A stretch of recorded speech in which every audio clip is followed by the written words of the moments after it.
la langue de bois monumentale,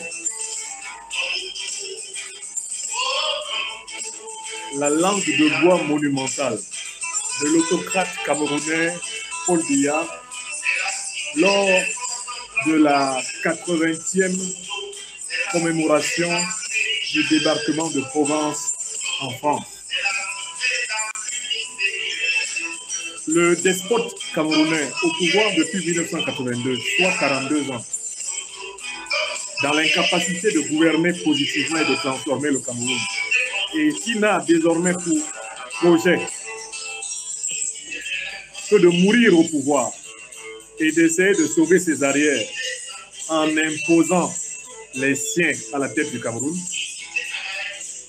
a répondu à l'invitation du président français Emmanuel Macron et est venu commémorer le débarquement de Provence en 1944 qui vit l'armée de résistance française coordonnée par le général de Gaulle et essentiellement composée de troupes africaines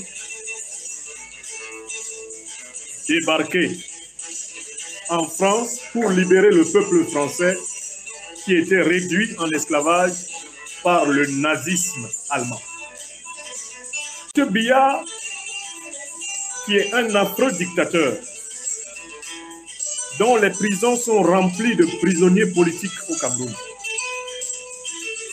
qui a échoué à moderniser l'économie camerounaise, qui a détruit les libertés publiques au Cameroun, qui a détruit la moralité publique au Cameroun, comme en témoigne le dernier scandale dont sa propre fille est responsable. Monsieur Biya représente précisément ce que les Africains ne veulent plus voir dans les palais présidentiels. Mais il est allé à la commémoration du débarquement de Provence et il a tenu un discours camouflé dans lequel, en fait, il dénonce le colonialisme, le néocolonialisme et l'impérialisme, sans avoir le courage de désigner clairement les puissances qu'il critique. Je voudrais décrypter avec vous le monument de langue de bois d'un dirigeant issu du néocolonialisme et du colonialisme français que Paul Biya vient de délivrer en Provence, en France. Un discours indigne, manquant de courage. Un discours dans lequel un vieillard de plus de 90 ans est incapable d'appeler un chat et passe son temps à y appeler un chat un animal poilu qui miaule et qui a des griffes.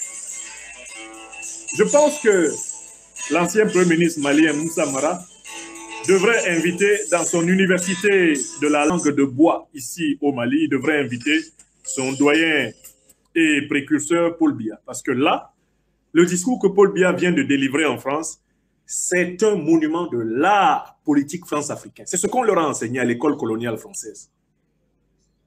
Avancer masqué, ne jamais clairement afficher ses ambitions, ne jamais s'exprimer d'une manière claire pour les peuples, ne jamais dénoncer de manière précise les injustices que l'on subit, car on ne sait jamais de quel côté se trouve le profit.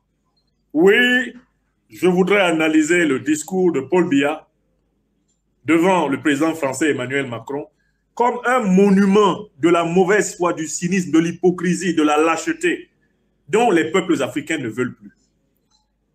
Et voilà pourquoi, dans mon pays natal, le Cameroun, il va falloir que cela change.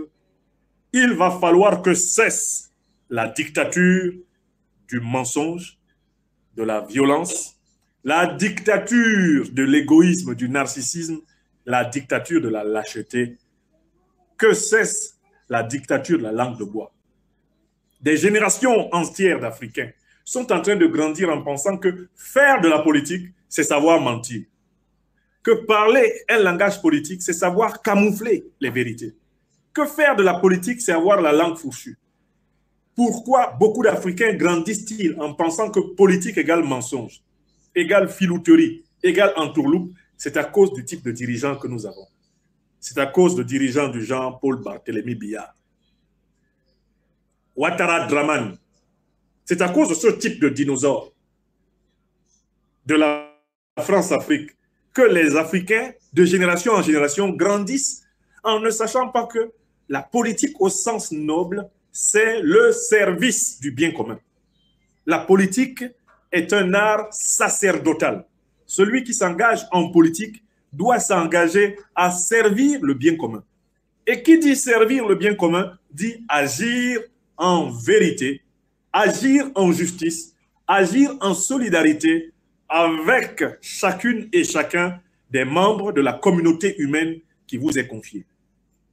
Il faut critiquer ce type de discours pour que émerge partout en Afrique, émerge au Cameroun, au Gabon, au Congo, au Tchad, émerge partout au Togo, émerge au Bénin, émerge en Côte d'Ivoire, émerge partout en Afrique, une génération d'hommes politiques, de femmes politiques qui parlent un langage clair.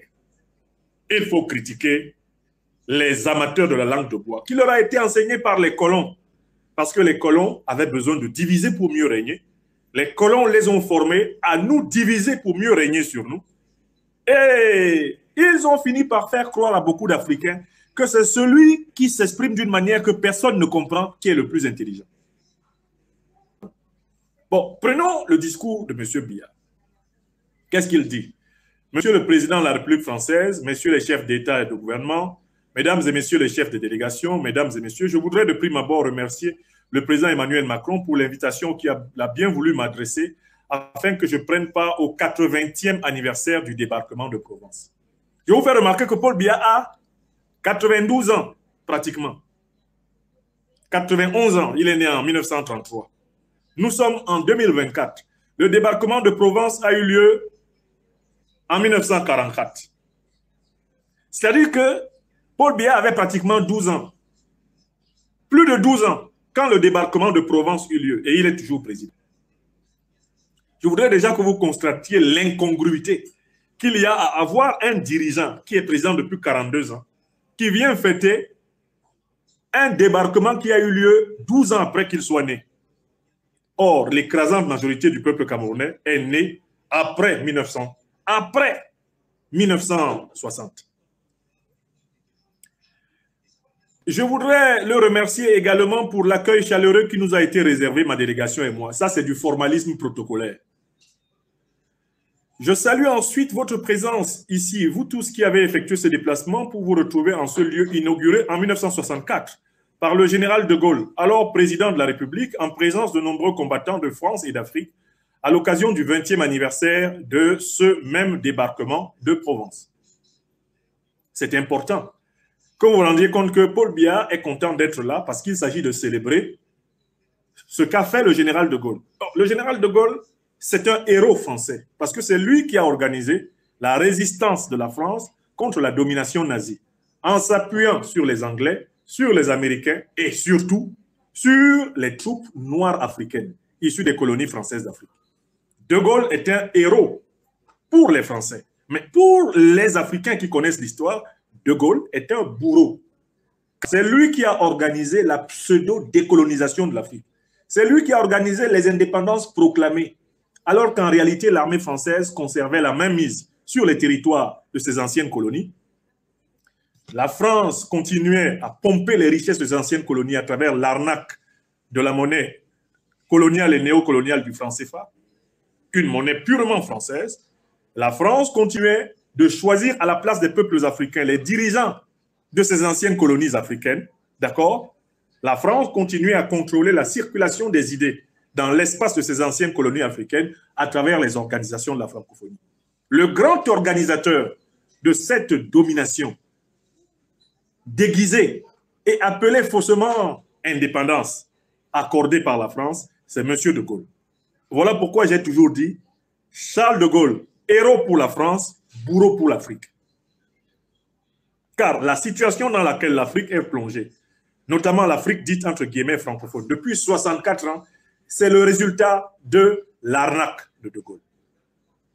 Si aujourd'hui, plus de 15 pays africains de la zone CFA sont bloqués dans le sous-développement, plusieurs ont été classés pays pauvres très endettés, c'est en raison de l'arnaque de De Gaulle, qui d'une main a accordé des indépendances formelles et de l'autre a retiré les souverainetés substantielles, souveraineté militaire, souveraineté monétaire, souveraineté politique et souveraineté culturelle aux pays dont il prétendait reconnaître l'indépendance. Donc Paul Biya vient célébrer en réalité celui qui a imposé aux Africains des dirigeants africains jamais élus. Et Paul Biya vient ici saluer son maître, De Gaulle, car Biya est issu du milieu gaulliste africain de la fin des années 50. Ce milieu gaulliste compte en son sein au Cameroun, à la fin des années 50, un certain Louis-Paul Ojula, représentant des colons français du Cameroun, qui va faciliter l'entrée de Biya à l'école des hautes études d'outre-mer, l'école coloniale française, et par la suite qui va favoriser sa réintégration dans la nouvelle administration du Cameroun pseudo-indépendant. C'est grâce à cela, grâce à ces colons français, que dès 1961, Paul Biya, que vous voyez, va intégrer la haute administration camerounaise et le cabinet du premier président imposé par la France au peuple camerounais, au détriment du véritable mouvement indépendantiste camerounais, l'Union des populations du Cameroun, de Ruben Oumniobé, de Félix Moumié, d'Osende Afana, d'Ernest Ouandié, hein? Eh bien, d'Abel Kingé et consorts, eh bien, Ahidjo va avoir Biya à ses côtés parce que tous les deux ont été imposés à la tête du Cameroun par la puissance coloniale française, par De Gaulle. Donc, Biya est là pour remercier ceux qui l'ont placé au pouvoir, car il n'a jamais été élu régulièrement à la tête du Cameroun. De 1960 à 1982, Amadou Barbatoura Ahidjo, comme nous l'appelions, gouverne le Cameroun dans le sang, la sueur et les larmes. Il impose un État unitaire en procédant à des violations massives des libertés publiques. Les prisons politiques sont pleines, les Camerounais qui ne sont pas d'accord avec la pseudo-indépendance sont contraints à l'exil, d'autres sont tués, certains sont emprisonnés sans procès. Et en 1982, Amadou Ahidjo, à qui on a fait croire qu'il souffre d'une maladie mortelle, démissionne de la présidence de la République et confie le pouvoir à son dauphin constitutionnel qui, depuis 1975, est son premier ministre, il s'appelle Paul Biya. Et de 1982 à nos jours, Paul Biya n'a jamais accepté une compétition électorale égalitaire avec qui que ce soit. Il a gouverné par le mensonge, il a gouverné par la fraude électorale, il a gouverné par la violence, il a gouverné par la corruption, il a gouverné avec le soutien du néocolonialisme français et plus largement de l'impérialisme occidental. Voilà la vérité de son pouvoir. L'homme que vous voyez en Provence en train de saluer la mémoire de De Gaulle, il est reconnaissant à De Gaulle parce que c'est De Gaulle et son homme de main Jacques Faucard qui nous ont imposé Amadou Ahidjo et Paul Biya. Amadou Ahidjo et Paul Biya, les deux premiers présidents de la République du Cameroun, sont tous des créatures du colonialisme et du néocolonialisme français. Écrivez ça. Je suis en train d'en profiter pour vous instruire. Pourquoi il vient là, à la commémoration du débarquement de Provence? Parce que De Gaulle est son maître. Parce qu'il doit sa carrière à De Gaulle. Il a été sélectionné par l'élite gaulliste. Il a été flanqué aux côtés, précisément d'Ahidjo, dès 1961, le Paul Biya que vous voyez là. Et quand Ahidjo s'est mis affaibli, la France l'a encouragé à choisir une de ses pupilles. C'était Biya. Voilà pourquoi en 1987, devant la télévision internationale française, on lui a demandé quelle était sa posture par rapport au président français François Mitterrand. Paul Biya a répondu que lui, il était le meilleur élève de la France et qu'il se voyait comme le meilleur élève du président Mitterrand. Donc, de ce point de vue, Paul Biya a toujours donné toutes les garanties au néocolonialisme et au colonialisme français d'être reconnaissant et d'être son fidèle serviteur. Nous ne sommes donc pas étonnés de sa présence à cet endroit, car en effet, son allégeance au colonialisme et au néocolonialisme français est à l'origine de sa carrière politique. Je vous rappelle que Paul Biya n'est pas entré en politique par des élections. Il est entré en politique par nomination. Et il est resté en politique par nomination. Et il gouverne le Cameroun parce qu'il possède un stylo pour faire des nominations. Jacques Famendongo, un de ses ministres, ne s'est pas gêné pour dire que lui, Jacques Famendongo, était une créature de Paul Biya. Parce que tout ce que vous voyez au Cameroun avec des postes, ministre de ceci, ministre de cela, directeur de ceci, ils sont des créatures. Qui crée? Mais c'est lui qui nomme. Sur haute instruction. Et celui-même qui crée ces créatures politiques épouvantables qui constituent le régime autocratique camerounais, lui-même, il a été créé par une nomination gaullienne. Vous avez compris? Ce sont les enfants de Foccart qui tiennent le Cameroun jusqu'à cet instant. Foccart, De Gaulle. Donc, tous ceux qui se promènent au Cameroun et qui vont vous dire que Paul Biya est un anticolonialiste, Paul Biya est un panafricaniste, ce sont des menteurs. L'histoire de Paul Biya est là pour dire d'où il vient, qui l'a promu, qui l'a placé là. En 1992, il y a eu une élection présidentielle au Cameroun, après le retour du pseudo-multipartisme. Paul Biya a été battu dans les urnes par le leader de l'opposition d'alors, feu le président Nidjon Frundi, qui était à la tête de la coalition de l'Union pour le changement, UPC, sur la base de son parti social-démocratique Front.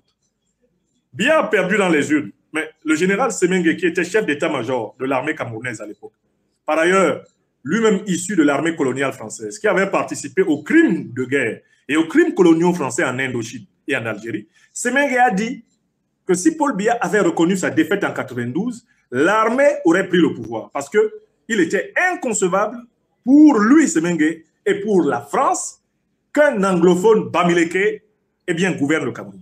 Ce sont les mots du général Pierre Semengue.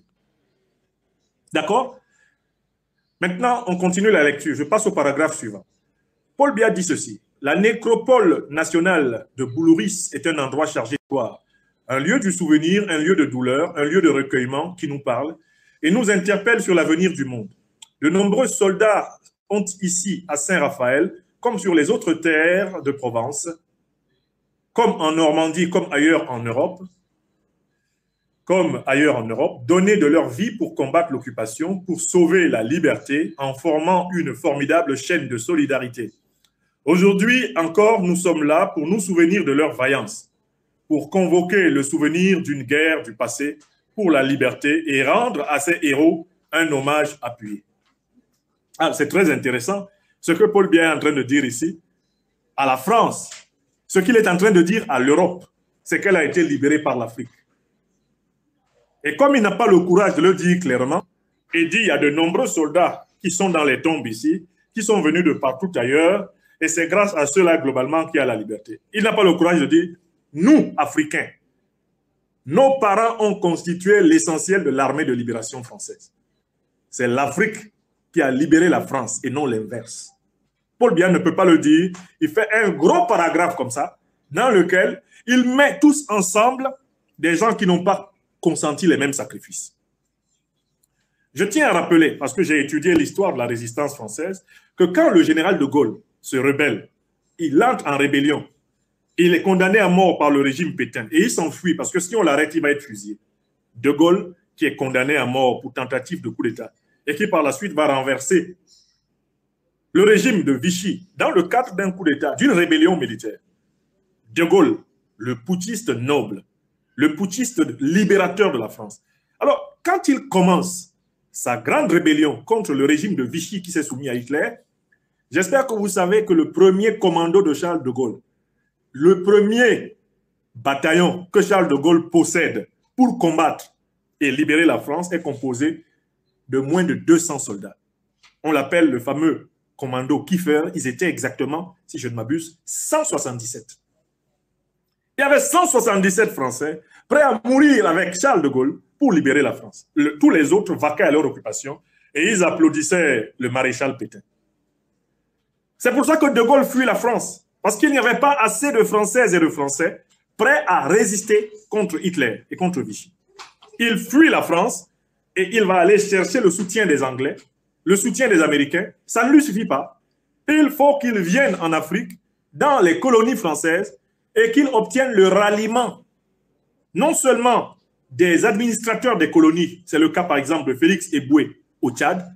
Mais il lui faut, grâce à ces administrateurs des colonies, recruter massivement des Africains qui vont aller mourir pour libérer la France. Les troupes africaines constituaient l'écrasante majorité de l'armée de libération de France.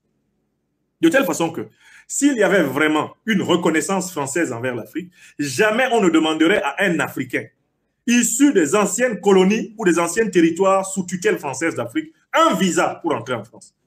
Parce que quand il fallait venir en France, mourir pour la libérer, il n'y a pas eu de visa. Je rappelle que les Africains ont constitué l'écrasante majorité de l'armée de libération de la France ou de Gaulle. Je vous demande d'aller consulter les chiffres. De telle façon que la structure des batailles de libération de la France, la structure tactique de la bataille était la suivante. Première ligne, les nègres et les arabes issus des colonies africaines et moyen-orientales de la France. Première ligne, les nègres, les noirs et les arabes. D'accord? Deuxième ligne, les soldats du rang de l'armée française, les rares soldats du rang de l'armée française. Troisième ligne, les sous-officiers français. Quatrième ligne, les officiers supérieurs français, loin là-bas derrière. Cinquième ligne, les commandants de l'armée française. Voilà la structure de l'armée de libération, et bien de la France. Vous avez entendu les 5 lignes? Notez les 5 lignes. Allez relire les livres d'histoire critique de la guerre de libération de France.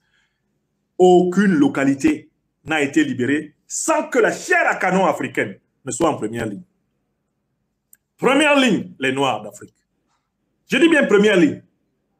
Deuxième ligne, donc les Noirs d'Afrique et les Arabes, issus des colonies et des territoires sous tutelle. Deuxième ligne, les soldats français du rang, les blancs français du rang. Deuxième ligne. C'est-à-dire le soldat sans grade français, le blanc, il est en deuxième ligne, il n'est jamais en première ligne. Dans la structure, quand il y a confrontation avec les Allemands. D'accord? Troisième ligne, les sous-officiers français. Quatrième ligne, les officiers français. Cinquième ligne, les grands chefs militaires français. C'est ça, la structure de combat. C'est ça la structure de combat. Paul Biya continue, il parle. Il dit, messieurs et les chefs d'État et de gouvernement, mesdames et messieurs, les milliers d'hommes qui, sous la direction du général de Lattre-Tassigny, ont combattu avec bravoure, étaient pour un grand nombre originaires de tout l'empire colonial français. Je recommence la phrase de Paul Biya. Je recommence la phrase de Paul Biya, écoutez bien. Il dit, les milliers d'hommes, je cite Paul Biya. Paul Biya dit, les milliers d'hommes qui, sous la direction du général de Lattre de Tassigny, ont combattu avec bravoure, étaient pour un grand nombre originaires de tout l'empire colonial français. Vous comprenez ce que la phrase veut dire? En français simple, ça veut dire que ce sont les colonisés qui ont libéré la France. Oui, parce que l'écrasante majorité, Paul Biya dit, pour un grand nombre. Ça veut dire que les hommes qui ont libéré la France sont, pour le plus grand nombre, la majorité d'entre eux, c'était les habitants des colonies, c'est-à-dire les Africains. Parce que c'est en Afrique que la France a eu ses colonies les plus importantes. Est-ce que vous comprenez? Est-ce que vous comprenez? Continuons à lire Paul Biya. Il venait entre autres de l'Afrique subsaharienne. Ah bon? C'est dire que la contribution de l'Afrique a été significative pour rompre les chaînes de l'occupation allemande. C'est Paul Biya qui dit ça à Emmanuel Macron. La contribution de l'Afrique a été significative pour rompre les chaînes de l'occupation allemande. Une occupation dure, une occupation liberticide dont les troupes avaient reçu ordre de tenir jusqu'à la dernière cartouche. Est-ce que vous comprenez ce qu'il est en train de nous dire là? Paul Biya nous dit que la libération de la France n'a été possible que grâce aux troupes africaines. Ce Ce sont les troupes africaines qui ont vaincu l'Allemagne nazie. L'Allemagne nazie, quant à elle, ne voulait pas lâcher la France. Elle occupait durement la France. Mais vous voyez, Paul Biya, c'est le spécialiste des demi-vérités. Mais l'Afrique avait été occupée par les puissances coloniales depuis notamment la fin du 19e siècle. Est-ce que l'occupation française en Afrique était facile? Ce que les Allemands ont fait en France n'est rien à côté de ce que les Français ont fait en Afrique. Paul Biya n'est pas capable de le dire. Du 19e au 20e siècle, ce que l'armée française a perpétré comme massacre, comme crime dans le continent africain. Mais ça ne correspond pas à ce que l'Allemagne a fait en France. Prenez les crimes de l'armée allemande en France, posez-les sur un côté. Prenez les crimes des armées françaises en Afrique, posez-les sur l'autre. Et vous vous rendrez compte que les armées coloniales françaises ont plus tué les Africains que l'armée nazie allemande a tué les Français. Pourtant, les régimes français successifs ont imposé à l'Allemagne de payer des réparations. Et aucun pays africain, quant à lui, ne bénéficie jusqu'à ce jour de la moindre réparation. J'espère que vous le savez. J'espère que vous le savez. J'espère que vous le savez. Donc, Paul Biya, ici, présente l'occupation allemande de la France comme étant une occupation dure, une occupation liberticide. C'est vrai. L'occupation des nazis était dure et liberticide. Mais c'est exactement ce qu'était l'occupation française en Afrique. Et Paul Biya, qui a été sélectionné par les colonialistes français, comme son prédécesseur Amadou Ahidjo, n'est pas capable de décrire l'occupation française en Afrique comme étant elle aussi une occupation liberticide, une occupation dure. Pourtant, l'armée française est coupable de crimes de guerre, de crimes contre l'humanité pendant plus de 200 ans en Afrique. Et si on prend le temps long jusqu'à la traite négrière, là, on a 600 années de crimes de guerre, de crimes contre l'humanité. Le président Emmanuel Macron, quand il était candidat à l'élection présidentielle française, le président Macron lui-même a reconnu en février 2017, lors d'un voyage en Algérie, que la colonisation était un crime contre l'humanité. Voici tout un dictateur africain, 92 ans, plein bientôt.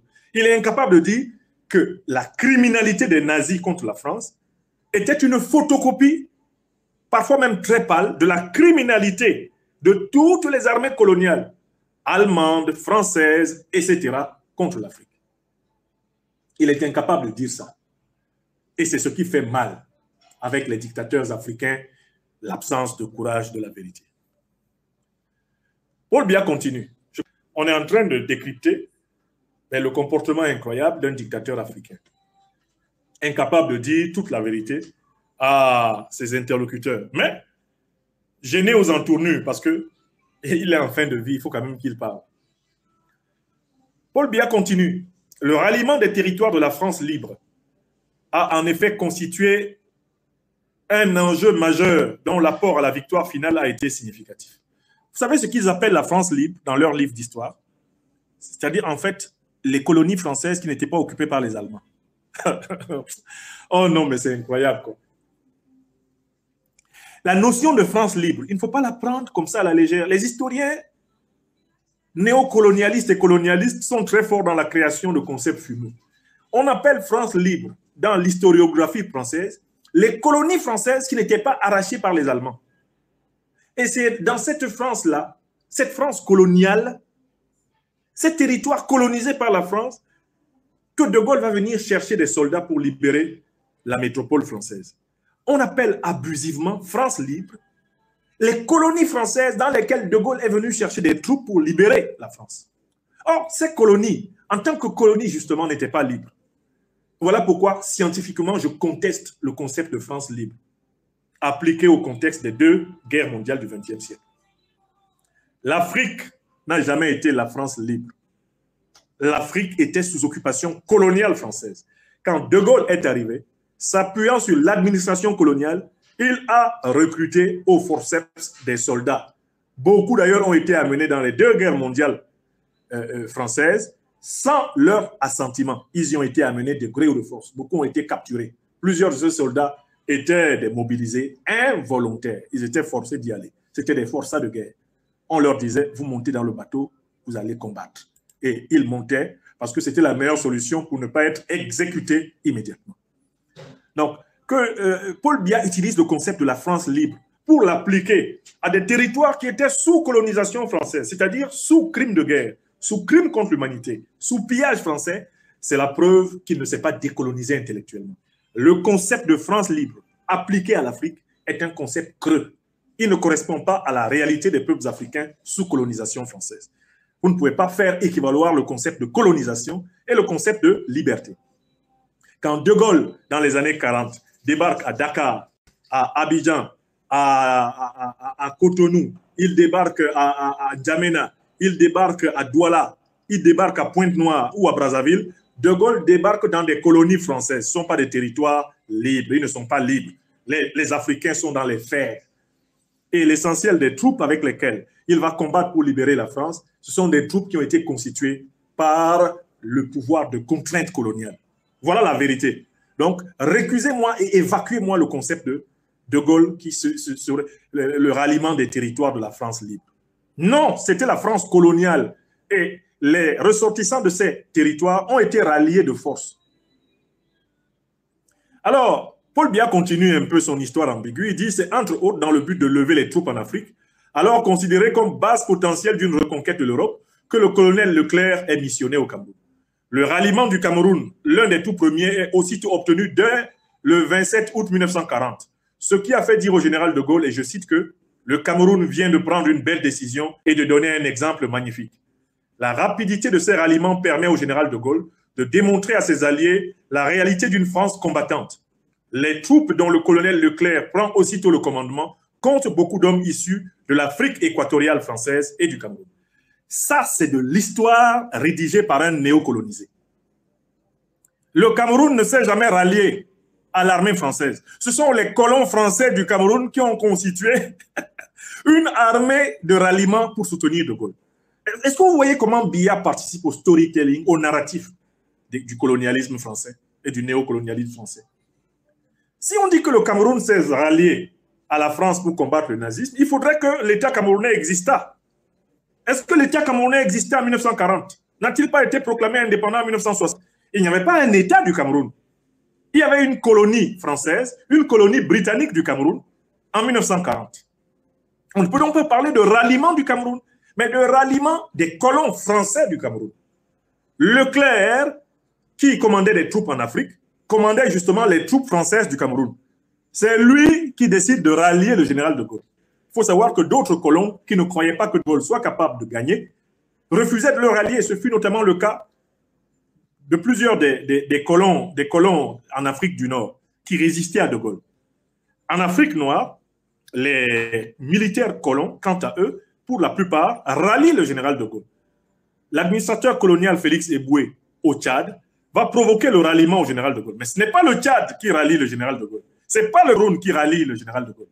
Ce sont les colons français de ces territoires-là qui constituent des troupes de ralliement. Est-ce que vous comprenez? Bon, Paul Biya ici participe au narratif mensonger, au narratif anti-scientifique de l'historicité, l'historiographie coloniale française, qui veut présenter les peuples africains comme ayant été déjà des États et des gouvernements qui ont souverainement décidé de participer aux guerres de la France. Ce n'est pas vrai. Il n'y avait pas un gouvernement africain du Cameroun. Il n'y avait pas un État africain du Cameroun géré par les Camerounais pour qu'on puisse dire que le Cameroun a rallié la France.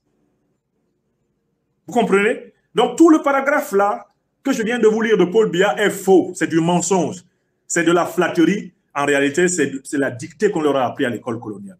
La génération des penseurs, des intellectuels africains et même franco-africains à laquelle j'appartiens ne peut pas consommer cette bouillabaisse historiographique. C'est nul. Paul Biya, son paragraphe là est nul. Il n'y a jamais eu de ralliement du Cameroun à la France. Non. Ralliement des colons français du Cameroun à Charles de Gaulle dans son combat pour libérer la France. Oui, voilà la vérité. Paul Biya continue. Là maintenant, il va essayer de valoriser le fait qu'on est venu chercher de la chair à canon au Cameroun. C'est de la ville de Douala que partent les expéditions qui plus tard ont constitué la colonne Leclerc. Les faits d'armes de cette colonne sont nombreux. Ils passent par la Tunisie dès 1942, puis par la Sicile en Italie et par la Corse ensuite, sans omettre le Tchad. Partout où les combats les ont menés, ces valeureux soldats venus de l'Afrique occidentale ou de l'Afrique équatoriale, de Madagascar ou de l'océan Indien se sont magnifiquement illustrés. Ils ont en revanche payé un très lourd tribut pour la victoire. Des combattants exemplaires, souvent héritiers des traditions guerrières immémorables, admirables de courage, d'audace et de loyauté. Ils ont été les artisans de la victoire. Leur sang est à jamais mêlé à d'autres sangs pour que l'étendard de la France et de ses alliés soit définitivement couronné de gloire. En ce jour de souvenir, nous leur devons un immense respect. Bon, tout ce gros paragraphe de Paul Biya a pour but de dire sont les Africains qui ont libéré la France. Ce sont les Africains qui ont libéré la France. Il pouvait le dire clairement. Et il devait dire, parmi ces Africains, les Camerounais ont amplement participé. Mais la question est la suivante. Est-ce que le Cameroun était libre quand des Camerounais ont participé à libérer la France? Réponse non. Là, il y a une contradiction dialectique. Ont-ils libéré la France pour que la France soit libre? Alors, donc, la question est la suivante. Les Camerounais qui ont participé à libérer la France, est-ce qu'eux, ils étaient libérés de la France? Non, je recommence la question parce que là, on doit réfléchir, on est en 2024. Et quand des gens s'asseyent pour écrire des discours comme ça, il faut qu'ils réfléchissent et qu'ils sachent que les gens qui réfléchissent vont les écouter. Ils sont artisans de la libération de la France. Mais est-ce qu'eux-mêmes avaient été libérés? Je veux dire, est-ce que les colons français qui occupaient le Cameroun ont quitté l'occupation? L'une des choses les plus atroces que les Africains aient vécues, c'est le fait que au moment où des Africains participaient à libérer la France s'organisait à mieux confisquer l'Afrique, à mieux dominer l'Afrique.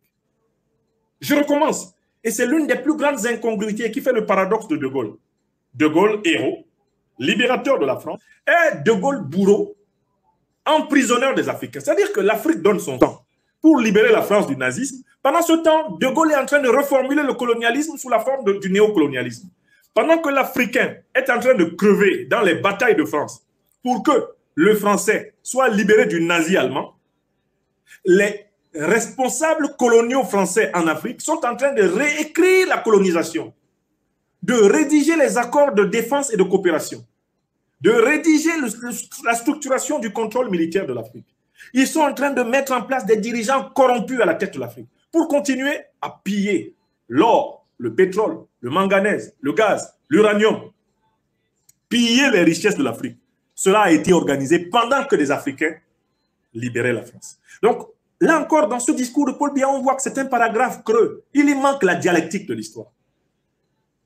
Les Africains qui participaient à l'armée française pour libérer la France n'étaient pas libres. Ils n'étaient pas libres. Ils sortaient de territoires coloniaux. Ils étaient enrôlés de gré ou de force. Enrôlés de gré ou de force. Et même à l'intérieur de l'armée française, ils n'étaient pas traités comme les soldats français blancs, puisqu'ils étaient des supplétifs coloniaux. Voilà pourquoi ils étaient en première ligne et qu'eux, ils pouvaient mourir avant tous les autres. Mais c'est le nom de Leclerc qu'on retient. C'est le nom de Delattre-Tassigny, leur chef, qui était bien derrière, qu'on retient. Vous comprenez? Mais c'est eux qui mouraient avant les autres. Pourquoi mouraient-ils avant les autres? Mais parce qu'ils n'étaient pas libres. Si les Africains de l'armée de libération de la France étaient en première ligne, parce que c'était des esclaves, parce que c'était des colonisés, c'est la seule raison pour laquelle on les mettait devant. La structure de l'armée coloniale obéit à la structure de la société coloniale. Oui ou non?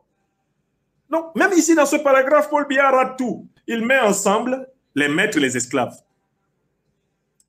La gloire des maîtres ne peut pas rejaillir sur leurs esclaves. La gloire des esclaves ne peut pas rejaillir sur leurs maîtres. Halte au confusionnisme historique. Paul Biya est un artisan du confusionnisme historique. Mais c'est ce qu'on leur a appris à l'école des hautes études coloniales. On leur a appris à mentir. On leur a appris à tout mélanger. On leur a appris à tout cafouiller. C'est ce qu'on leur a appris à l'école coloniale. Pour tromper les Africains, toujours il faut mélanger les choses. Il ne faut jamais s'exprimer clairement. Bon, Paul Biya quand même a bientôt 92 ans et il se sent un certain courage. Il dit maintenant, messieurs les chefs d'État et de gouvernement, mesdames et messieurs, il n'y aurait jamais eu de victoire alliée sans l'alliance sacrée des volontés, sans la contribution des autres peuples, sans les étrangers, sans les Noirs et autres tirailleurs. qu'est-ce que c'est difficile à accoucher. Je recommence cette phrase. Il n'y aurait jamais eu de victoire alliée sans l'alliance sacrée des volontés, sans la contribution des autres peuples, sans les étrangers, sans les Noirs et autres tirailleurs. Mais si c'est le cas, pourquoi les Noirs, les étrangers remplissent-ils les centres de rétention et d'expulsion de France? Si c'est le cas, pourquoi maintient-on une monnaie néocoloniale comme le franc CFA sur la tête des Africains? Pourquoi veut-on à tout prix transformer les bases militaires françaises en bases de mercenaires français? Pourquoi? Si vraiment on reconnaît que c'était une alliance sacrée, qu'est-ce qu'il y avait de sacré dans cette alliance au regard de la persistance du néocolonialisme français en Afrique? On met des moyens énormes pour imposer aux Africains que ceux qui leur ont fait du mal leur ont fait du bien. En quoi l'alliance était-elle sacrée? Lisons Paul Biya. Cette lutte a été menée ensemble pour défendre les valeurs et les idéaux universels de paix et de justice. Je ne le crois pas. C'est une phrase qui n'a aucun sens. Le colonisé était enrôlé de gré ou de force dans l'armée française. Il ne savait même pas quel était l'idéal de justice ou de paix pour lequel il se battait. On lui disait, tu nous suis. Si tu ne nous suis pas, tu es contre nous. On te flingue. Il était de gré ou de force enrôlé. Il savait que pour vivre un peu plus longtemps, il lui fallait s'engager. Donc quand on nous dit que tout le monde s'est battu pour des idéaux universels de paix et de justice, je ne crois pas que le soldat africain recruté de gré ou de force dans l'armée française pendant la période coloniale ait eu une conscience suffisante des enjeux géopolitiques mondiaux qu'il y avait. D'ailleurs, pour beaucoup d'entre eux, ils ne parlaient même pas le français. Donc, je ne vois pas comment ils auraient pu avoir accès aux textes expliquant les grands enjeux géopolitiques internationaux. La plupart des soldats qui ont participé à la libération de la France ne comprenaient rien à la guerre. Je veux dire au sens de sa signification, au sens de sa portée mondiale. Ils savaient qu'on les amenait combattre, ils allaient combattre. Vous comprenez? Donc ça, c'est une réécriture fausse de l'histoire par Paul Biya pour flatter ses maîtres. Cette vision était respectueuse de nos différences, respectueuse de l'infinie diversité des hommes, des cultures, des religions et des civilisations. Ce n'est pas vrai. Si c'était respectueux, il n'y aurait pas eu la France-Afrique. Il n'y aurait pas eu la réorganisation des pseudo-indépendances. Ce n'est pas vrai, Paul Biya. Il n'y a pas eu de respect. Ce respect manque encore. Même maintenant, je suis en train de donner une conférence dans laquelle je décrypte votre discours. Pour les néocolons français, ce que je fais là, c'est un crime de lèse-majesté. De quel droit je peux relire le discours de leur invité pour montrer les limites de ce discours et montrer que Paul Biya, comme ceux devant qui il parle en 2024 en Provence, appartient au bloc colonialiste, au bloc néocolonialiste. Oui, parce que je suis en train de décrypter, rien que ça, c'est déjà pour un certain nombre de milieux néocolonialistes français et dictatoriaux africains, c'est un crime. Mais de quel droit il ose dire ces choses-là? Pourquoi est-ce qu'il relie le discours de Paul Biya pour montrer que c'est contradictoire et que Paul Biya ment? Pourquoi? On est en 2024. Il est toujours interdit à un intellectuel africain de mon rang, avec les études que j'ai faites, il lui est toujours interdit de procéder à cet exercice, l'analyse critique des discours. Je peux me tromper, mais au moins il faudrait que ça soit normal que j'analyse de façon critique les discours politiques. Sinon, on m'a envoyé à l'école, pourquoi? Le Cameroun, mon pays natal, m'a envoyé à l'école jusqu'en 1993. Il m'a donné une licence en philosophie. Vous voulez que je fasse quoi avec cette licence? Ce n'est pas analyser les aberrations de Paul Biya, entre autres. La Côte d'Ivoire, ma première patrie africaine d'adoption, elle a contribué à ma formation. Elle m'a donné une maîtrise d'enseignement en philosophie. Elle m'a donné un diplôme d'études approfondies en philosophie à l'Université nationale de Côte d'Ivoire, l'Université d'Abidjan, Cocody. Vous voulez que je fasse quoi de tout ce que j'ai appris là avec mes maîtres? Si ce n'est analyser ce genre de discours et éclairer mon peuple.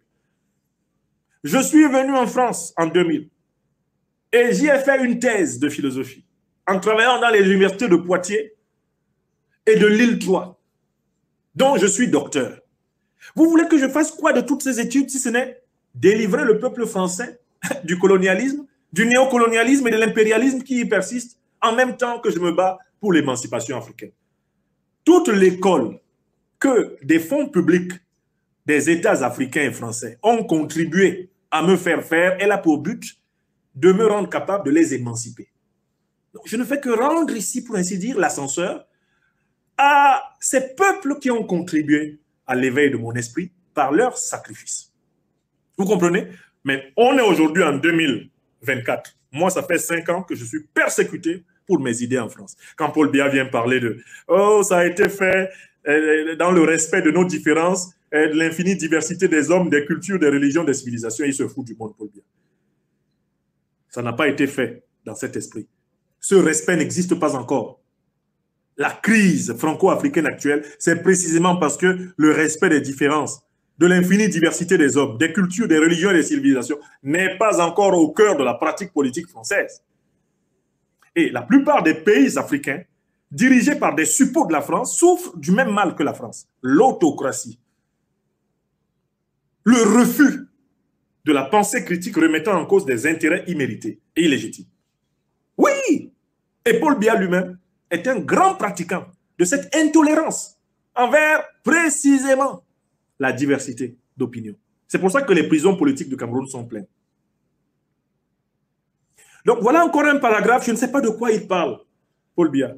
Quand on regarde sa pratique politique en 42 ans au Cameroun, le massacre des anglophones, les prisons politiques qui sont encore pleines, le pays qui est en deçà du seuil de pauvreté depuis pratiquement maintenant plus de 30 ans. On regarde les Camerounais qui crèvent sur les routes de migration du Sahara dans la mer Méditerranée. Quand on regarde le bilan du régime de Paul Biya, en 97, l'un de ses opposants, et non moins ancien médecin personnel, Titus Ezoa, disait déjà que c'était un bilan dramatiquement désolant, en 1997. Que dira-t-on en 2024? Rien qu'entre les deux principales villes du Cameroun, il n'y a pas une route viable. Les deux principales villes du Cameroun, Douala et Yaoundé, il n'y a pas une route fiable. Tous les jours, les êtres humains y crèvent, parce que cette route est une souricière pour laquelle des centaines de milliards d'argent public ont été détournés par les membres du régime. Vous comprenez? Donc, je ne sais pas de quoi il parle. Où est-ce qu'il y a eu respect dans cette relation? Où est-ce qu'il y a eu du respect pour les Africains dans le système mafieux de la France-Afrique? Où? Qu'ils nous disent où? Quoi? Le 9 novembre 2004, quand l'armée française tire et tue plus de 60 Ivoiriens sans procès jusqu'aujourd'hui? C'est ça le respect qu'il y a eu entre les peuples? Là, récemment, au Niger, au Burkina Faso, quand elle flingue des Nigériens, des Burkinabés qui manifestent pour lui demander de quitter son sol, à bout portant, sans être jugé. Où est le respect? Dans les 60 coups d'État organisés par les services français ici en Afrique pendant tout le XXe siècle, 60 à 100 coups d'État, c'est ça le respect? Paul Biya parle de quoi? Le soutien aux pires dictatures, les lettres de félicitations à des violeurs de constitution, des présidents à vie autoproclamés, des embastilleurs d'opposants. C'est ça le respect des différences. Qui lui a dit d'écrire cette phrase? Reconnais à chacun de nous un droit égal à la dignité. Paul Biya, est-ce que tu respectes la dignité de ton propre peuple, le peuple camerounais? Tu respectes les Camerounais? On peut poser à Paul Biya la question. Paul Biya, est-ce que tu respectes les Camerounais? Prenons simplement cette année 2024. Combien de fois as-tu rencontré les Camerounais? Qu'est-ce que tu as vécu avec les Camerounais? Dans quelle de tes actions politiques tu as montré un souci pour les Camerounais? Laquelle? Prenons 2024. Paul Biya, raconte-nous. Raconte-nous tes interactions avec le peuple camerounais. Le seul mode de présence de Paul Biya au Cameroun, c'est une formule utilisée par ses collaborateurs pour administrer, que dis-je, prétend-il, gouverner le Cameroun. C'est la formule sur hautes instructions du chef de l'État. La plupart du temps, le chef de l'État est invisible. On entend seulement le mantra de ses collaborateurs, sur hautes instructions. Ferdinand Gongo, secrétaire général de la présidence, sur hautes instructions. Le Premier ministre, sur hautes instructions. Le ministre des Relations extérieures, sur hautes instructions. Tout le monde, même le président de la Fédération de football du Cameroun, sur hautes instructions. Voilà quelqu'un qui dit qu'en France, on a reconnu notre droit égal à la dignité. Alors que lui-même, déjà dans son pays, il ne respecte pas son peuple. Alors, il continue. J'ai pour ma part la conviction que la solidarité internationale et une meilleure prise en compte des attentes des intérêts d'autres pays, particulièrement ceux du Sud, ramènerait dans le monde aujourd'hui une plus grande paix. C'est aussi cela le sens de notre présence ici. Ça, c'est une phrase vague. Paul Biya veut dire, il veut dire à ses maîtres, c'est arrêtez de nous écraser. C'est trop. Il aurait pu écrire une seule phrase. Ne nous écraser plus comme ça. C'est trop. Même nous-mêmes, qui sommes vos collaborateurs. Nous-mêmes, on dit que c'est trop. Donc, s'il vous plaît, baissez un peu la dose. Donc, Paul Biya peut dire ça clairement, mais on lui a appris à faire des longues phrases pour éviter de parler clair. Paragraphe suivant. Il nous reste 2 pages. Il y a 6 pages. Il nous en reste 2. La 5e et la 6e. Nous nous retrouvons en Provence, vous le savez, pour convoquer le souvenir d'une guerre du passé et pour rendre hommage aux héros de notre histoire. Seulement, la guerre que l'on pensait à jamais éloignée frappe de nouveau aux portes de l'Europe.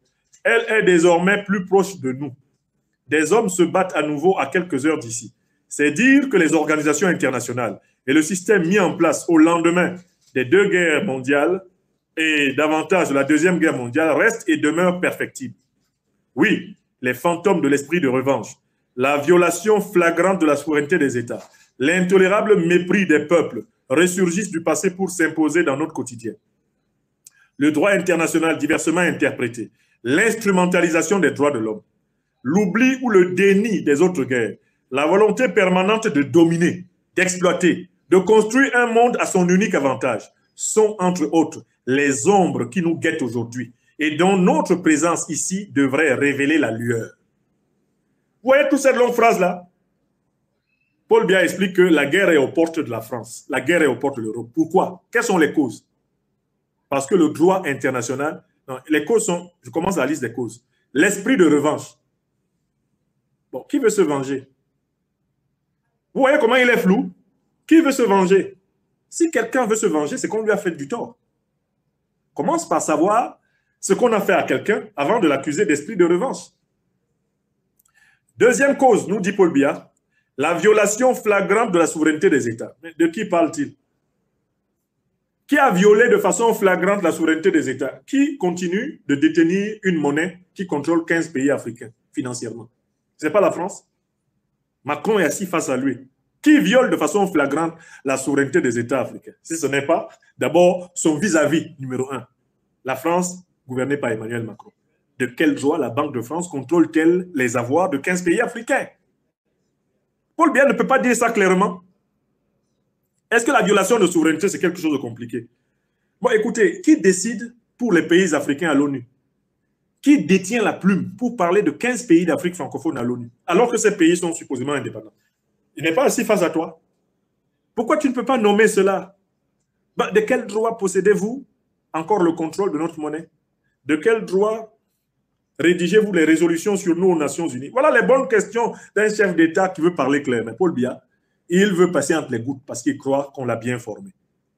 L'intolérable mépris des peuples ressurgit du passé. Qui méprise quel peuple? Est-ce que les Africains méprisent le peuple français? Non. Le mépris, ce sont les puissances négrières, ce sont les puissances coloniales, ce sont les puissances néocoloniales et les puissances impérialistes. Il faut les nommer, M. Biya. Ceux qui ont vendu des êtres humains sur 3 continents, ce sont tous les méprisants. Sarkozy a été plus courageux que Biya. Monsieur Sarkozy, vous nous avez dit quel est le continent le plus barbare? Monsieur Sarkozy, vous êtes plus courageux que Paul Biya. Sarkozy va nous dire quel est le continent le plus barbare. Monsieur Sarkozy. Hein, ouais? Attendez, on lui donne la parole. Je vais vous dire une chose. Ouais? L'Europe, de tous les continents du monde, est le continent le plus brutal où il y a eu les guerres les plus sauvages. Ah bon? C'est pas l'Afrique, c'est pas l'Asie. Ah bon? C'est l'Europe. Ouais? Et je vais vous dire autre chose. Très bien. C'est pas au Moyen-Âge, c'est au XXe siècle. Ok, monsieur Sarkozy, c'est bon. Je voulais juste... C'est en Europe qu'on est. Je voulais juste faire remarquer aux Africains qui m'écoutent et au monde entier qui m'écoute que Sarkozy est plus courageux que Biya. Lui, au moins, il sait qu'il est coupable de barbarie envers les Africains depuis 600 ans. Ce sont les puissances occidentales, principalement. Moyen-orientales aussi. C'est vrai. Sarkozy, lui, il appelle un chat, n'est-ce pas? Et que fait Paul Biya? Il fait des formules vagues. Continuons à le lire. Quelles sont les causes? Violation flagrante de la souveraineté des États. Bon, écoutez, Paul Biya fait une lecture géopolitique qui n'a pas le courage de dire ce qu'il pense. Bon, écoutez, pourquoi le Cameroun n'a pas condamné la Russie à l'ONU? Est-ce que vous savez que le Cameroun n'a pas voté pour condamner la Russie à l'ONU? Parce qu'il avait été demandé, les grandes puissances occidentales avaient demandé à tous les États membres de l'ONU de choisir de condamner ou non la Russie après l'invasion de l'Ukraine. Le Cameroun Paul Biya a demandé à l'ambassadeur du Cameroun à l'ONU d'aller dormir à la maison. Le jour où l'ambassadeur a dormi, on l'appelle, on dit c'est l'heure du vote. Il dit non, j'ai oublié, j'avais trop sommeil, j'avais mal à la tête. C'est comme ça que le Cameroun n'a pas participé au vote. Mais pourquoi le Cameroun n'a pas condamné la Russie?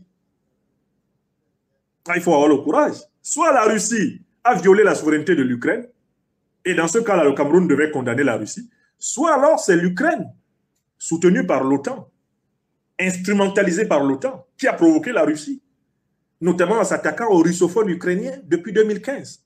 Et dans ce cas-là, la Russie n'a fait que se défendre. Paul Biya est là, au lieu de reconnaître qu'il n'a pas voté contre la Russie, parce qu'il sait que les Russes ont des raisons de se défendre contre le régime néo-nazi d'Ukraine, il vient faire des phrases vagues. Le droit international diversement interprété. Mais qui interprète diversement le droit international? Ce sont les grandes puissances occidentales en particulier. Ce sont les États-Unis et leurs alliés de l'OTAN. On ne juge pas les citoyens américains à la Cour pénale internationale, mais eux, ils veulent qu'on juge les autres. Ils rêvaient même d'y envoyer Poutine. Les Américains, les Français, qu'on ne juge pas à la CPI, eux, ils veulent juger les Russes à la CPI. Ils veulent juger les Chinois à la CPI. Pour les Africains, alors, c'est facile. Ils les ramassent, ils les amènent. C'est de ça qu'il faut parler. Si Paul Biya était un homme qui a le courage de la vérité, il dirait l'instrumentalisation de la Cour pénale internationale contre les Noirs africains, alors qu'on ne peut pas y juger les Américains et les Français. Voilà, c'est ça, quelqu'un qui parle pour éduquer le peuple. Mais il est là. L'oubli ou le déni des autres guerres. Il faut citer les guerres. La guerre du Congo, où l'Occident est caché derrière le Rwanda et l'Ouganda pour dépecer le Congo. Il faut en parler. La guerre au Sahel, qui a été provoquée par l'invasion de l'OTAN avec la France, les États-Unis et la Grande-Bretagne en 2011, l'assassinat de Kadhafi. Paul Biya doit citer nommément les guerres instrumentales de l'impérialisme occidental. Il ne les cite pas. Il continue. L'instrumentalisation des droits de l'homme. Qui instrumentalise les droits de l'homme? Qui fait du chantage aux droits de l'homme tout le temps? C'est les puissances occidentales, qui elles-mêmes sont coupables des plus grands crimes de guerre, des plus grands crimes contre l'humanité, depuis plusieurs siècles, jamais jugés. Ils ont massacré des centaines de milliers de Japonais en 1945, c'est jamais jugé. Ils ont massacré en Libye, massacré au Vietnam, ils ont massacré en Algérie, massacré au Cameroun, massacré à Madagascar, massacré en Côte d'Ivoire, ils ont massacré en Centrafrique, massacré partout, ça n'a jamais été jugé. Mais ce sont eux qui font les rapports des droits de l'homme sur le monde entier. Paul Biya ne peut-il pas citer les puissances coupables de crimes de guerre, de crimes contre l'humanité? Il n'a pas le courage de Mandela. Mandela, lui, il a dit ça clairement. Il a dit qu'il n'y a pas une puissance qui ait commis plus de crimes de guerre, de crimes contre l'humanité ces derniers siècles que les États-Unis d'Amérique. Mandela a dit ça. Voilà ce qu'on appelle le courage, la vérité. Paul Biya est là. Bon, la volonté permanente de dominer. Mais qui a la volonté de dominer? Qui veut maintenir ses bases militaires à tout prix sur le dos des Africains? Qui veut sauver le franc CFA, continuer à pomper nos richesses ici en Afrique? C'est qui? Ce sont les Africains. Paul Biya continue, la volonté d'exploiter. Mais qui exploite l'Afrique depuis des siècles? Paul Biya ne peut-il pas nommer? De construire un monde à son unique avantage. Mais qui veut imposer sa dictée à la terre depuis longtemps? N'a-t-on pas trouvé dans les emails de Mme Clinton les vraies raisons pour lesquelles ils ont assassiné Kadhafi et détruit la Libye? Ils ont pourtant été clairs. Il faut tuer Kadhafi parce qu'il risque de mettre en place une monnaie qui va mettre fin à la suprématie du dollar, à la suprématie de l'euro, à la suprématie du franc CFA sur l'Afrique. Voilà ce que les emails de Mme Hillary Clinton, révélés par le scandale Wikileaks, nous ont enseigné. Paul Biya est incapable de documenter ses arguments. Il est incapable de documenter ses arguments. Vous prenez ce genre de type au sérieux? Un discours lâche. Il continue. Voilà des choses, des ombres qui nous guettent aujourd'hui et dont notre présence ici devrait révéler la lueur. Que signifie la fin de cette phrase de Paul Biya? Il veut dire que les coupables sont ici. Notre présence ici doit révéler la lueur de ces ombres. C'est-à-dire qu'il veut dire à Macron, vous êtes dedans. Vous êtes concernés. Parce que la lueur de toutes ces causes de guerre-là, elle est présente ici. Mais comme ce sont en même temps quand même ces maîtres français, ceux à qui il doit le pouvoir au Cameroun, alors il leur parle d'une manière feutrée. Et Paul Biya continue. Cette commémoration doit aussi pouvoir mettre en exergue notre responsabilité collective dans la préservation de la paix et de la liberté dans le monde. Il nous faut trouver des réponses aux questions et causes qui sont le terreau du terrorisme, de l'injustice, de la crise de confiance qui s'observe vis-à-vis du multilatéralisme pour espérer faire vivre la concorde et rendre le monde plus sûr. Pourquoi il fait une longue phrase comme ça? Il nous faut trouver des réponses aux questions et causes qui sont le terreau du terrorisme. Mais le terrorisme, Paul Biya peut-il, à son niveau de responsabilité, faire semblant de ne pas savoir qui a créé Al-Qaïda et l'État islamique? Ici, là, son paragraphe ne signifie rien. C'est vague.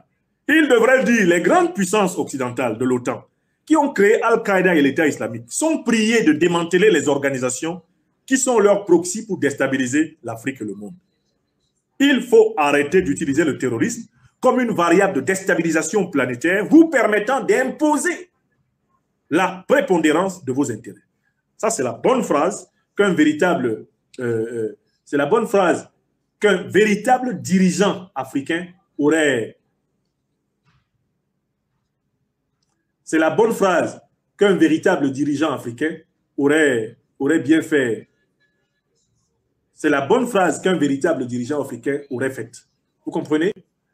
Bon, alors, on continue. Presque partout, la grande question reste et demeure de savoir si nous devons capituler devant nos amis côté Facebook de nouveau interrompus.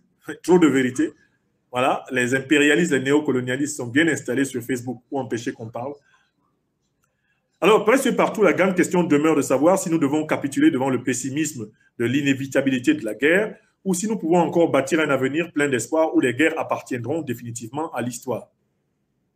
Malheureusement, la géopolitique et la géostratégie mondiale restent dominées par la course aux armements, la construction des blocs fait son retour, la guerre froide, dont la chute du mur de Berlin a sonné le glas à nouveau d'actualité, de nouveaux acteurs à l'instar des sociétés paramilitaires privées agissent ça et là, et la guerre se fait désormais par procuration. Il fait des phrases vagues pour dire que l'Occident utilise lui aussi les mercenaires. Il n'y a pas que la Russie et Wagner. Comme Paul Biya n'a pas le courage de dire les choses clairement, il fait une longue phrase comme ça pour dire cela et dire que globalement, le monde est dominé par les va-t-en-guerre et que, en fait, les méthodes qu'on repose chez les autres, on les utilise chez soi. Il continue. Si rien n'est fait, le monde se dirige de nouveau vers une ou plusieurs guerres aux conséquences incalculables. Bon, écoutez. Face à cela, le Cameroun, pour ce qui le concerne, a de tout temps fait recours au dialogue. C'est faux. Le Cameroun est absent. Il est absent du débat politique international. D'abord en Afrique. On ne connaît pas la voix du Cameroun. Que ce soit en Afrique centrale, Paul Biya est le dirigeant le plus absent, justement, des débats liés à la sécurité sous-régionale en Afrique centrale. De la même façon, Paul Biya est le dirigeant le plus absent que le Cameroun ait jamais eu au niveau des grands enjeux continentaux africains. On ne le connaît pas. 90% des sommets, il n'y va pas et il ne fait rien de tout ça. Puisque son seul souci, c'est la préservation du pouvoir. Quand il dit que le Cameroun a toujours été pour le dialogue, combien de dialogues, combien de médiations politiques ont été organisées par le Cameroun? Que ce soit en Afrique centrale ou en Afrique en général ou dans le monde. Combien de médiations le Cameroun a-t-il menées à propos des conflits? La diplomatie camerounaise est à l'état de léthargie totale. C'est une diplomatie de l'absence, de l'évitement. C'est une diplomatie médiocre. Donc, il n'a même pas le droit d'écrire cette phrase. Nous avons de tout temps fait recours au dialogue. Pour faire recours au dialogue à l'international, il faut déjà en faire recours en interne. Les opposants anglophones sont en prison. Une partie des compagnons du président du MRC, le professeur Maurice Kamto, sont en prison encore. Les Camerounais de l'étranger sont empêchés de jouir de leur nationalité à travers l'instrumentalisation du problème de la double nationalité. Le pays est bloqué. Et il ose dire que lui, il promeut le dialogue à l'international. Comment pouvez-vous promouvoir le dialogue à l'international alors que vous ne dialoguez avec personne en national? Comment est-ce possible? D'où viendrait au Cameroun la capacité à être un pays aujourd'hui qui serait force de dialogue en Afrique centrale, en Afrique continentale, alors qu'à l'intérieur de ce pays, le dialogue est absent, on ne discute de rien.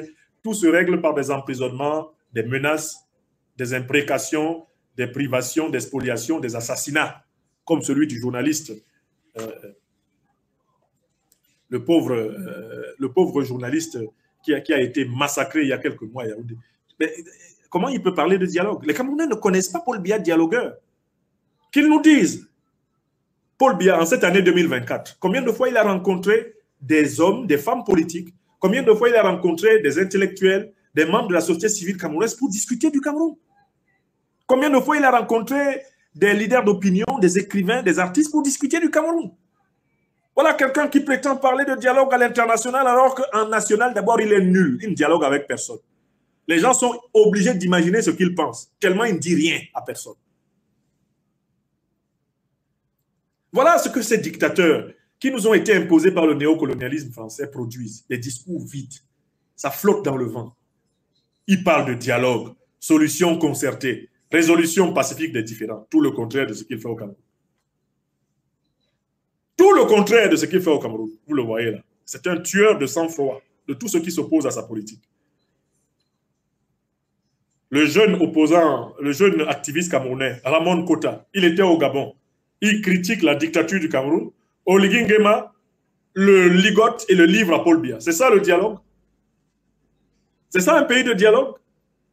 Un pays qui kidnappe ses opposants politiques à l'étranger?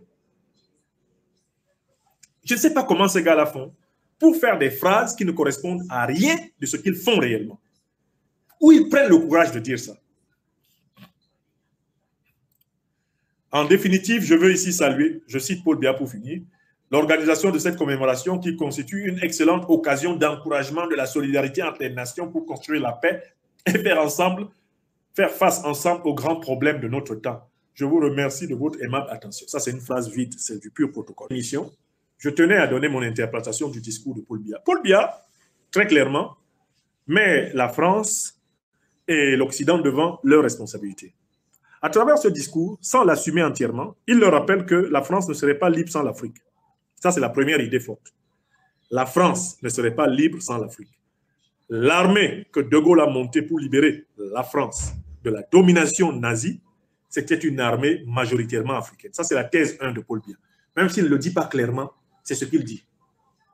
Deuxièmement, il les prévient que la logique qui consiste à toujours vouloir dominer et imposer ses intérêts, cette logique a atteint ses limites. Parce qu'en face, il y a aussi des blocs qui se sont formés et qui sont prêts à résister. D'une certaine façon, il essaie de leur dire « Ah, moi, le Cameroun, je ne suis pas fort. Mais il y a la Russie et la Chine en face de vous. Si vous continuez dans la logique de toujours vouloir écraser tout le monde, ça va être difficile. » Et les Camerounais, les Africains que je connais actuellement, ils ne vont pas accepter d'être enrôlés de force pour aller mourir pour vous.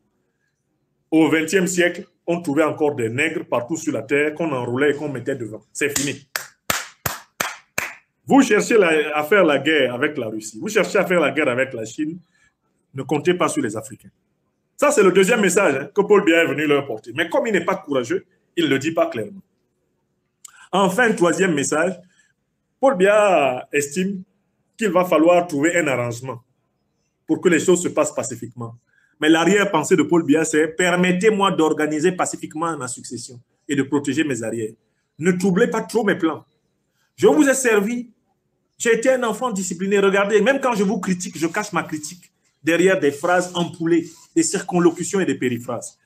Aidez-moi à mourir au pouvoir en paix. Et si possible, permettez-moi d'imposer mon fils après moi. » Voilà les trois idées clés de Paul Biya. La dernière est profondément fausse. Les deux premières sont vraies, mais elles sont hypocrites parce que Paul Biya est un lâche qui n'a pas le courage de parler clairement ni à son peuple, ni à l'histoire. Et donc, les discours comme celui que Paul Biya a prononcé au 80e anniversaire du débarquement de Provence seront enseignés dans l'Afrique souveraine comme étant des monuments de langue de bois. Paul Biya pourra être, à travers ces discours, même après sa mort, un prototype du dirigeant africain spécialiste de la langue de bois enseigné par l'école coloniale et néocoloniale française. Il aura sans doute comme bons héritiers, brillants héritiers, des gens comme l'ancien premier ministre malien Moussa Mara, que je salue, et que j'avais affectueusement désigné le recteur de l'université de la langue de bois au Mali, ULPM. Je crois que l'ancien premier ministre Moussa Mara peut s'entendre avec son papa Paul Biya. Ils sont forts dans l'art d'enrober les choses claires dans des formules floues. Félicitations. Voilà, bonne journée à